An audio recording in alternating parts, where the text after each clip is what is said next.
네, 저희가 지난주 방송 말미에 이번 주에는 좀 더 밝고 좋은 소식으로 마지막 인사를 드렸는데 이번 주에도 저희가 그렇게 밝지 못한 소식을 들고 왔습니다. 게다가 개그맨으로 활동하고 있는 저에게는 좀 더 안타까운 소식을 들고 왔는데요.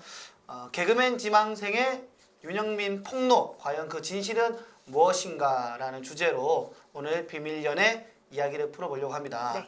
자, 그러니까 이게 지금 윤영빈 씨가 부산에 있는 한 소극장에서 극단을 운영할 때 네. 거기 극단에 소속되어 있던 지망생이 윤영빈 씨를 지금 폭로한 그런 사건인 거죠? 네, 맞습니다. 지금 사실 양측이 서로 고소전을 하고 있어요.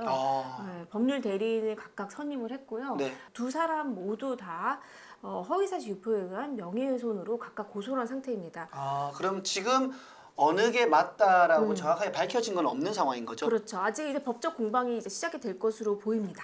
이 발단이 된 것은 지난 17일에 올라온 한 글 때문이었는데요. 네. 이 개그맨 지망생 A 씨라고 할게요. 네. 이 A 씨가 글을 올렸습니다. 개그맨 윤영빈을 고발합니다라는 제목이었는데요. A 씨는 이 윤영빈이 자신에게 폭언을 방조해 이 청각장애를 비롯한 이 자해 습관과 수면 장애 등을 겪으면서 피해를 호소하게 된 일이 있었습니다. 그렇게 얘기를 하면서 윤영빈 씨에게 사과를 바라는 것뿐만 아니라 이 본인이 그때 당시에 그 실제로 그 폭행 방조에 대한 부분에 대해서 인정을 해달라라고 공개적으로 얘기를 하고 있는 상황입니다. 그러면 아까 제가 초반에 극단 대표였고 극단 소속 지망생한테 말씀드렸는데 네. 좀 더 디테일하게 좀 어떤 관계인지 좀 말씀해 주세요. 이 A 씨는 당시에 19살, 그러니까 미성년자였겠죠. 개그맨 윤영빈 씨가 운영하는 이제 부산의 한 극단에 이제 들어가게 됐다고 합니다. 일을 한 기간은 1년 6개월 정도라고 하는데요. 제법 길게 했네요. 긴 거죠. 왜냐면 지망생 시절을 1년 6개월 동안 버티는 사람이 사실 많지는 않거든요. 그렇군요. 네. 본인이 원하는 건 단 두 가지였다 이렇게 얘기를 하는데 본인이 다른 지망생들에게 괴롭힘을 당할 때 윤영빈 씨에게 수차례 도와달라고 요청을 했었는데 여기에 대해서 말려주지 않았던 것, 그러니까 이것을 원했었고, 두 번째는 윤영빈 씨가 본인이 음향 같은, 그러니까 그 무대에 올라서는 일, 외적인 부수적인 일만 계속 했었는데 네. 그런 것이 아니라 본인은 개그맨 지망생으로서 무대에 꼭 오르고 싶었었다. 네. 이렇게 두 가지를 원했었는데 이루어지지 않았다. 그래서 굉장히 좌절스러웠다 이런 주장을 하고 있습니다. 저는 여기는 잘 모르겠습니다. 모르죠. 네. 제가 있었던 시스템이 아니기 때문에 네. 저는 여기는 잘 모르지만 저 같은 경우를 네네. 말씀드리면 음향도 못 잡게 하죠. 그런가요? 막을 잡게 하죠. 네. 관객들 오시면은 막 열어드리고 공연 시할 때 막 닫고 문 지키고 있고 항상 포즈가 있습니다. 막 잡고 있고 뒤에 문을 잡고 있어요. 이렇게 사람이 못 들어오게 중간에. 네네. 이렇게 들어오면 빛이 새어 들어가면 안 되니까 잡고 있다가 여기서부터 시작해서 눈으로 보고 배우는 거죠.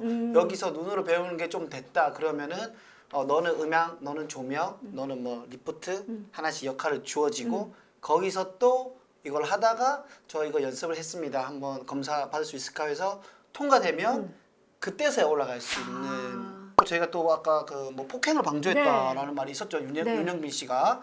이거는 또 어떻게 된 건가요? 네, 저도 이 부분이 좀 충격적이었었는데요. A 씨가 이제 극단에서 그 본인이 다른 지망생들로부터 폭행을 당했다. 그것도 한 번이 아니라 여러 차례 폭행을 당했고, 조리돌림, 그리고 언어폭력 같은 걸 당하면서 굉장히 트라우마가 생겼다라고 굉장히 구체적으로 서술을 하고 있거든요. 네. 그래서 저도 이 부분이 굉장히 이제 충격적이었었는데, 그쵸. 이 윤영빈 씨는 폭행을 했다는 그런 따로 언급은 없었거든요. 네. 근데 윤영빈 씨가 그 본인이 다른 지망생들에게 괴롭힘을 당할 때 도움을 요청했는데 도와주지 않았다. 남자인데 참아라 이런 식으로 얘기를 했다라고 얘기를 하면서 그게 오히려 큰 상처가 돼서 지금 느끼는 트라우마의 원인이 됐다 이렇게 주장을 하고 있습니다. 그래서 윤영빈 씨 측에도 이 내용을 똑같이 물어봤습니다. 그 당시에 A 씨와 그 지망생이 여성분이었다고 하더라고요. 네. 그 둘 사이에 어떤 갈등이 있었던 것은 사실이었다고 합니다. 여성과 이제 그 A 씨와의 어떤 갈등이 된 사건이 하나가 있었는데 네. 그 내용이 윤영빈 씨 입장에서 보기에는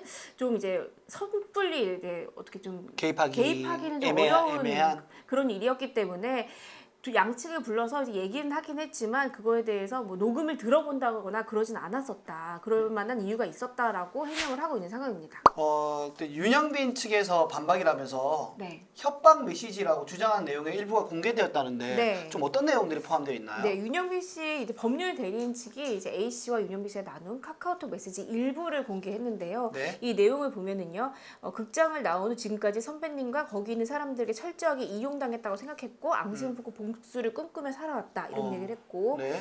또한 아버지가 쓰러지신 지 6개월이 넘었다. 대출이자 감당이 힘들어 300만 원을 좀 빌려줄 수 있겠느냐 뭐 이런 얘기가 있었다고 합니다. 뿐만 아니라 윤영빈 씨의 이제 동료 개그맨 조모 씨에게는 내가 유명해지거나 음반을 내면 너의 만행을 폭로하겠다. 또 심지어는 독을 품고 증오를 가지면 어떤 사람이든 죽일 수 있다거나 혹은 미성년자를 괴롭힌 연예인의 프레임을 씌우면 내가 유리해진다 등의 발언을 했다라고 합니다. 이거 외에도 윤영빈 씨는 여러 가지 증거가 있다고 주장을 하고 있는 상황인데요. 네. 하지만 이 A 씨도 여기에 대해서 반박을 또 하고 있는 상황입니다. 어떤 반박을 했죠? 이 A 씨 같은 경우에는 이 300만 원 네. 윤영빈 씨에게 받았다는 이 300만 원 같은 경우에는 약 한 달여 만에 다시 이제 돈을 보내줬고, 그러니까 빌려준 돈이기 때문에 다시 갚았고, 갚은 거네요. 네, 갚았기 때문에 문제가 되지 않고 또한 윤영빈 씨가 지금까지 이제 한 주장에 따르면은 네. 폭행 방조에 대해서는 가타부타 말을 하지 않았다는 겁니다. 그래서 이 부분에 대해서 본인이 떳떳하지 못하기 때문에 이 폭행 방조에 대해서는 사실상 인정을 한 게 아니냐 뭐 이런 식의 주장을 하고 있는 상황입니다. 자, 그럼 앞으로의 법정 싸움은 또 어떻게 진행이 될까요? 일단 A 씨도 변호사를 선임을 했고 또 윤영빈 씨를 상대로 이제 고소를 한 상황입니다. 또한 윤영빈 씨도 A 씨를 상대로 협박 또 명예훼손 등으로 이제 고소를 한 상황이거든요. 아이고. 참 한때는 좋은 인연이었을 텐데 스승과 제자였을 텐데 말이죠. 그쵸. 지금은 참 악연이 돼서 저희도 바라보는 저희도 굉장히 좀 안타깝긴 합니다. 네. 좀 씁쓸한 건 어쨌든 내가 개그맨이라는 꿈이 있었고 그 꿈을 이룬 사람이 또 다시 나와 같은 꿈을 이룰 수 있게 하기 위해서 같은 무대에서 열심히 했던 사이였을 텐데 네. 좀 지나고 나서 이렇게 된 상황들이 조금 같이 또 개그를 하고 있는 사람으로서 너무 안타깝고요. 어쨌건 간에 좀 사건의 진실이 잘 드러나고 예, 원만하게 좀 해결되기를 바라도록 하겠습니다. 네. 네, 이번 주가 크리스마스지 않겠습니까? 네. 저희가 지금 연속해서 계속 좀 씁쓸한 소식을 전해드리고 있지만 좀 더 따뜻하고 훈훈한 크리스마스를 보내기를 바라면서 저희는 다음 주에 인사를 드리도록 하겠습니다. 지금까지 김동아 트롯윤의 비밀 연애